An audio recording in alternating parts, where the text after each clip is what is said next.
Famous అయ్యారు కదా, వాళ్ళని ఏమైనా మేము సినిమాల్లో ఎక్స్పెక్ట్ చేయొచ్చండి? మాకైతే ప్లాన్ లేదు, అలా అని వాళ్ళని ఇప్పటి నుంచి ట్రైన్ చేయాలని లేదు. వాళ్ళ ఇంట్రెస్ట్ ఏముందో దానికి వాళ్ళు. ఓకే, అవకాశం వస్తే కనుక ఇట్స్ ఆల్ ఫేట్.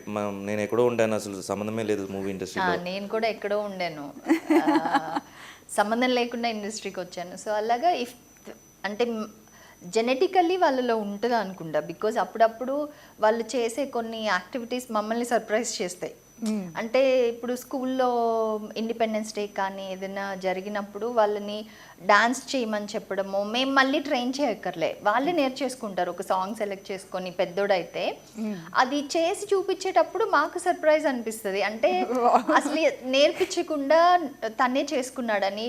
అండ్ చిన్నోడికి కూడా పిలిచి వాడికి నేర్పించామంటే వాడు చేసేస్తాడు. ఏదైనా ఒకటి డాన్స్ ఫార్మాట్ కానీ లేకపోతే ఏ దేశం ఏగినా ఎందుకు కాలిడినా అది తనతోటి మొత్తం నేర్పించి చెప్పించా అనమాట చిన్న బాబుతోటి. వాడు అది ఎమోట్ చేస్తూ చెప్పడం నాకు బాగా అనిపించింది. అంటే మేబీ జెనెటికల్లీ వాళ్ళలో ఉంది. యా, బట్ నెవర్ నో వాళ్ళు ఏం చేయాలనుకున్నా. బట్ ఏంటంటే అన్నిట్లో ప్రతి దాంట్లో వచ్చేసి ఇన్వాల్వ్ చేస్తుంటాం. అంటే నాట్ ఓన్లీ ఆర్ట్, ఈవెన్ టెక్నాలజీస్లో కానీ, అబాకస్లో కానీ, కుకింగ్లో కానీ. సో ఎవ్రీథింగ్ మేము నేర్చుకునే కొద్దీ వాళ్ళకి అది నేర్పిస్తుంటాము. దాని గురించి చూడు రీసెర్చ్ చేసి చెప్పుని కూడా చెప్తుంటాను ఒక్కొక్కసారి. అలా జరుగుతుంటుంది. ఒకసారి సడన్గా చిన్నోడు ఏదో ఒక ఇంగ్లీష్ పాట పాడుతుంటాడు, మేము ఏదో సపరేట్గా ఏదో మాట్లాడుకుంటుంటే వెనక నుంచి ఏదో ఇంగ్లీష్ సాంగ్ యాక్షన్లో పాడుతుంటాడు. మధు వచ్చేసి నీకు ఎలా తెలుసు ఇది సాంగ్ పాడుంటే అప్పుడు పాడాడు. అంటే కాన్షియస్ అయిపోతాడు అనమాట, ఎందుకంటే అది ఓన్గా నేర్చుకున్నాడు వాడు అది. సో అలా ఒక్కొక్కసారి వచ్చి మేము ఎక్కడో ఉంటే సాంగ్ పోతుంటుంది, మెల్లిగా మధు అంటే రూమ్కి వెళ్ళడానికి వెళ్తాం కదా, అప్పుడు వెళ్ళినప్పుడు సడన్గా చూసి ఇచ్చి పిలుస్తుంది మధు. నేను వెళ్ళి చూస్తే సీరియస్గా డాన్స్ వాళ్ళ మూమెంట్స్ వేస్తూ ఉంటాడు అక్కడ టీవీలో ఏదో వస్తుందో అది వేస్తూ. ఇంకోటి వాళ్ళు యూట్యూబ్స్లో కొన్ని ఛానల్స్ చూస్తుంటారు English accents. Oh my brother అంటాడు, మై బ్రదర్. వీళ్ళిద్దరు అలా వాళ్ళకి conversation. That's a positive thing from the social media, that accent and English అర్థం చేసుకోవడం, మాట్లాడడం చాలా త్వరగా వస్తుంది. At the same time we should be very conscious on what they watching. అది చాలా అండ్ పెద్ద అయిన తర్వాత కూడా anything good what they want to do will be there. అది కరెక్ట్ కాదు అంటే as every parent will explain and guide them properly, అంతే. అది ఏ ఫీల్డ్ అయినా. ఇందాక మధుమిత గారు చెప్పినట్లు ఏదైనా ఇష్యూ ఉంటే ఖచ్చితంగా క్వశ్చన్ చేస్తారు, మీరు ముందు అర్థం చేయిస్తారు, అది అర్థం కాకపోతే సీరియస్ అవుతారు అని. అది మేము బిగ్ బాస్లో చూసాము. అంత కోపాన్ని చూపించినా మీరు క్వశ్చన్ చేసినా అదే నచ్చేసింది జనాలకి. చివరికి టైటిల్ తెచ్చి ఇచ్చేసారు మీకు. ఆ మూమెంట్ ఎలా అనిపించింది మీకు? సో ఒకటి ఫిక్స్ అయిందంటే ఈ 16 మెంబర్స్లో డెఫినెట్గా ఒకరే విన్ అవుతారు. అవును. మళ్ళా అది ఏమైనా వచ్చేసి మనం ఇప్పుడు రన్నింగ్ రేసా, మనం కష్టపడి వెళ్ళేసి రన్ చేసుకొని మనం ట్రోఫీ తీసుకొని రావడానికి లేదు. అది మన చేతుల్లో లేదు. What we are we have to be like that. So ఇంకా మనం ఎలా ఉన్నాం అనేది జనాలకి ఎలా నచ్చుతుంది అది వాళ్ళు తీసుకుంటారు. అది సో టోటలీ అది టోటల్గా వచ్చేసి మనం ఒక మైండ్ గేమ్, అది మనం ఏం చేయలేం. సరే నచ్చేలాగా మనం యాక్ట్ చేసామంటే దొరికిపోతాము. సో అలానే నేను ఎలా ఉండానో అలా ఉండా. అది స్లోగా మెల్లిగా దగ్గర వచ్చే కొద్దీ నాకు కాన్ఫిడెన్స్ పెరిగింది.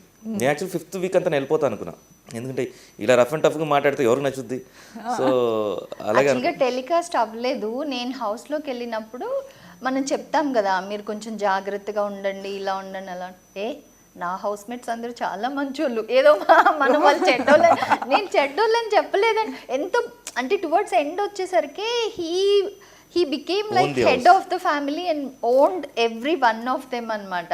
సో అదే జనాలకి నచ్చిందేమో. Like he was cooking for everyone, he was protecting everyone, everything ఇచ్చేవాళ్ళు కాదు, దాన్ని రీమేక్ చేసి ఏదో ఒకటి సేల్ చేసేవాళ్ళు. లిటరల్లీ ఏంటి పులిపోయిందా, ఓకే ఇచ్చేద్దాం, ఇన్ని చెయ్యొచ్చా మనకు తెలియదే అనిపించేలా చేశారు. అసలు అప్పటికప్పుడు ఇన్స్టెంట్ గా వచ్చిన ఆలోచనలా, లేదంటే జనరల్లీ ఆయన అలా ఉంటారేంటి? జనరల్గా అలా ఉంటారు. కొన్ని థింగ్స్ రీసెంట్గా ఒక బిర్యానీ నేను శివమధులో కూడా పెట్టాను.